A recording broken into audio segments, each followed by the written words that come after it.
Hello friends, welcome back to my channel. Friends, आज एक video দেখুৱাম যে আপুনি অনলি একাউণ্ট নম্বৰ দি কেনেকৈ আপোনাৰ মোবাইলত বেলেন্স চেক কৰিব। আপোনাৰ যদি এটিএম নাই তেনেহলে মোবাইলত কেনেকৈ চেক কৰিব আজিৰ এইটো ভিডিওত সম্পূৰ্ণকৈ দেখুৱাই যাম। চৰকাৰে আপোনাৰ পাছবুকত কিমান টকা দিছে। তো বলক এতিয়া আমি ভিডিওটো ষ্টাৰ্ট কৰাৰ আগতে এটা কথা, যদি মোৰ এই চেনেলটো সাবস্ক্ৰাইব কৰা নাই তেনেহলে সাবস্ক্ৰাইব কৰি আৰু ঘণ্টাটো বজাই দিব।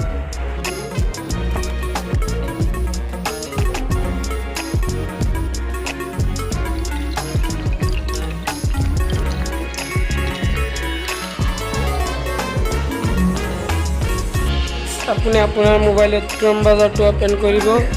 ওপেন কৰাৰ পিছত আপুনি ইয়াতে সাৰ্চ কৰিব PFMS। তাৰপিছত ইয়াতে ক্লিক কৰি দিব। ক্লিক কৰাৰ পিছত এনেকুৱা এটা পেজ আহিব আপোনাৰ। তলফালে গৈ তাক নাও ইয়ৰ পেমেণ্ট ইয়াতে ক্লিক কৰি দিব। এইটো পেজ আহিছে, এইটো চাওক বেংকৰ নাম দিব লাগিব।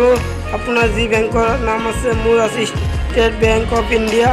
ইয়াতে ক্লিক কৰি দিলোঁ মই, এইটো ষ্টেট বেংক অফ ইণ্ডিয়া। তাৰপিছত আপোনাৰ দিব লাগিব একাউণ্ট নম্বৰ। ওপৰত একাউণ্ট নম্বৰ দিব আৰু তলতো একাউণ্ট নম্বৰ দিব। তাৰপিছত আপুনি ইয়াতে কেপচাৰটো বহাই দিব, কেপচাৰ যি আছে। তাৰপিছত চাৰ্চত ক্লিক কৰি দিয়ক। এইটো চাওক আহি গৈছে, কাৰ নামত একাউণ্ট আছে এইটো নাম আহিছে আৰু পইচা কিমান আহিছে দেখুৱাই আছোঁ আপোনালোকক।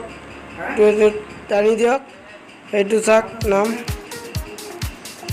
এইটো চাওক 2000 আহিছে, চৰকাৰৰ পৰা সোমাইছিলে এইটো টকা। কিমান তাৰিখে সোমাইছিলে এইটো ডেট।